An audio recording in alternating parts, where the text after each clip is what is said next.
Hi everyone, welcome to another episode of Ancient Warfare Answers with me, Murray, your weekly fix of ancient warfare related material where I attempt to answer a question from a viewer, listener or reader. I answer postcards, I answer emails, I answer questions posed in the comments section on videos and podcasts. If someone gets one of them that's meant for me, such as today's one, it will come to me. So you can get me a question however you like. You can back us on Patreon, one of three different levels: Legionary, Optio, and Centurion. Now, as I said, this next question is one that got to me via a convoluted path. It's from Andrew Yarosh from Colorado, I'm assuming. He says, "Hi, Jasper." Jasper's the editor of the magazine, obviously. "Greetings from Colorado, USA." Yes, indeed, Colorado. I was reading CO, trying to remember my American state abbreviations. "So enjoy learning from the podcast. I was struck while watching a video about the Second Persian Invasion that the Greeks could have saved themselves a bit of trouble if they'd attacked the Persian engineers while they were building this 0.75, 3/4 of a mile long pontoon bridge over the Hellespont. Seems like that construction project would have been hard to miss, so why not attack before it was concluded? It might have a better use of Leonidas's Spartans. Would love to hear you speak about how the bridge was built, how the construction was defended, and why the Greeks missed this opportunity to destroy it." Okay. So, yes, hi, Jasper. Forwarded to Murray. One for me. Now, the interesting thing, of course, about that is several reasons. It's hard enough for the Greeks to get an alliance of willing parties when the invasion is on its way marching overland, let alone before it's even crossed the Hellespont. So I think there aren't enough "the sky is falling" adherents in Greece to go, "Oh, this is a threat." No, he's not going to come down here. He's going to go up into Thrace. Why would he bother? So that's probably the first aspect of it. The second aspect of it is, of course, that the Persians have 1,200 ships in their fleet, whereas the Greeks do not. And so sailing your fleet to the Hellespont, far away from Greece, against the odds, probably unlikely that you're going to do that. And again, it's coming back to how foresightful, how much pronoia the Greeks have with their naval strategy.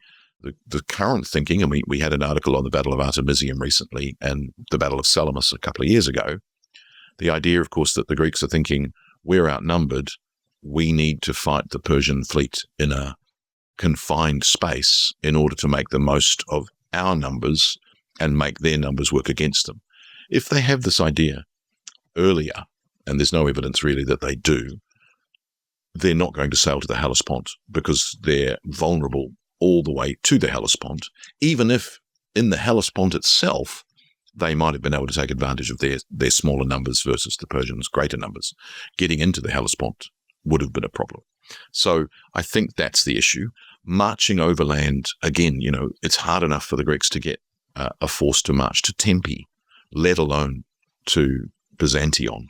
Or, well, hang on, no, Herodotus tells us it's not Byzantion, is it? It's somewhere else, further down the Hellespont. It's further south.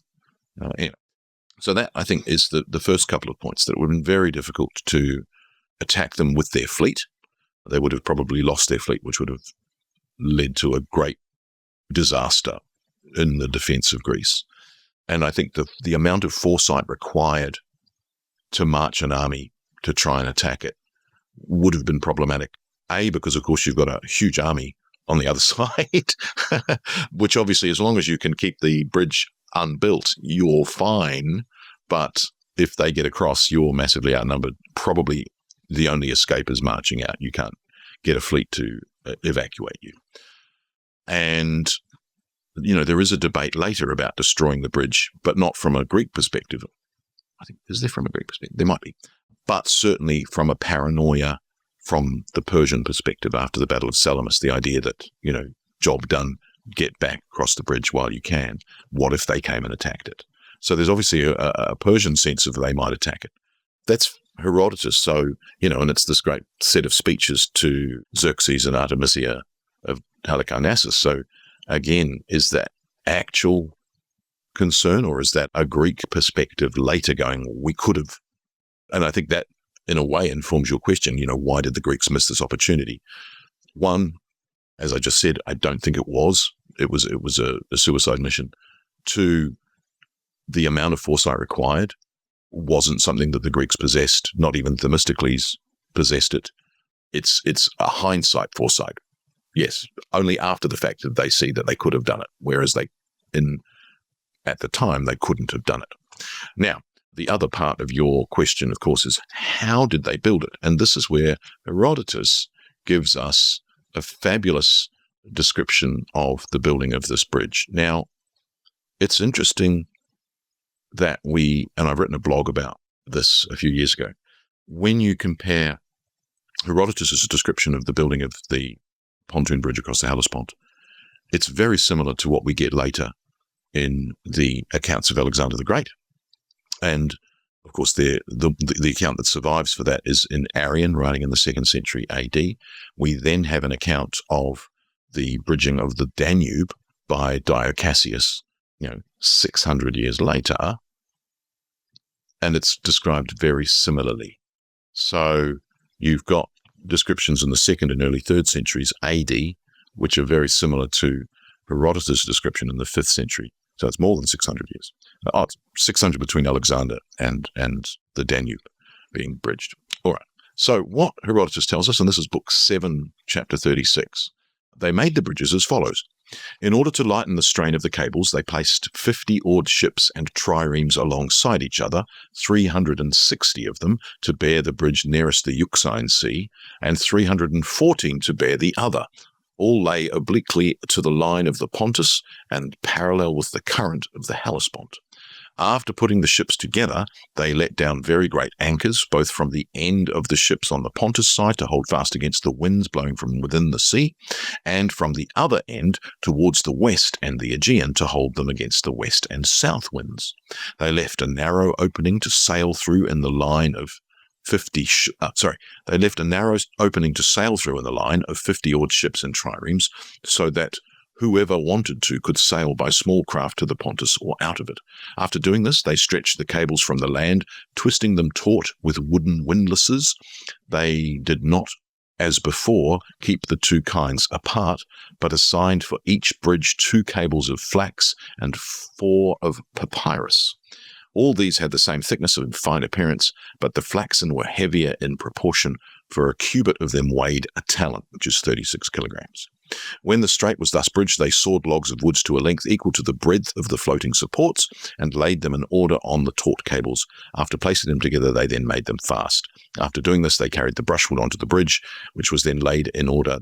They heaped earth on it and stamped it down. Then they made a fence on either side so that the beasts of burden and horses would not be frightened by the sight of the sea below them. Now, that's the second bridge, by the way. The first bridge, of course, which doesn't get this description as how it's built, is destroyed in a great storm, which breaks and scatters everything. And so, of course, then Xerxes orders that the sea receives 300 lashes and the bridge builder be beheaded. That's a tongue twister. And then, of course, on the second occasion, we get the description. So it would seem that you've got one set of ships tied on one end, another set of ships tied on the other side, and that they're anchored to their side. There's a gap in the middle, which can be sort of lifted, presumably, and then across the boats on these cables, you get the walkway built from logs and earth and brushwood. So that seems to be how they built it. Now, when you jump forward, you get a very similar way of making a bridge. We get several occasions where the bridges are built across the Euphrates and also the rivers in India. And so you get this idea that description that we get in Herodotus is very similar. Now, of course, the exception to that is the bridge that Julius Caesar builds when he crosses the Rhine in 55 and 53 BC. But he's building a wooden bridge, and that's a famous description. But in most of the other descriptions of bridges needing to be built by Caesar, and later, for instance, in the Batavian Revolt, they don't do what Caesar did. They build bridges of boats.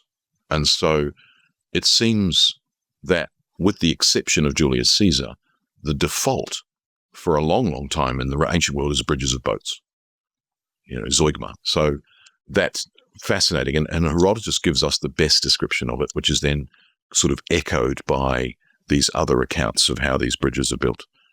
Thinking about others, there's, of course, the pontoon bridge built across the Rhone by Hannibal, as described by Livy and Polybius, which is, again, pontoons in the place of boats rather than building a permanent bridge the way Caesar does.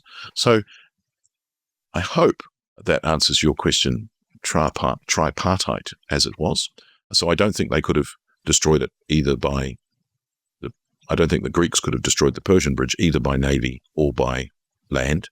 And that description of how the bridge was built seems to be one that is relatively accurate. There are some problems with it, but it's very much the way that the ancients continued to build their bridges over rivers of all kinds, even with the exception of Julius Caesar's bridge in 55 and 53 BC. I hope that answers your question, Andrew. Anyway, join me again for another episode of Ancient Warfare Answers. Thanks.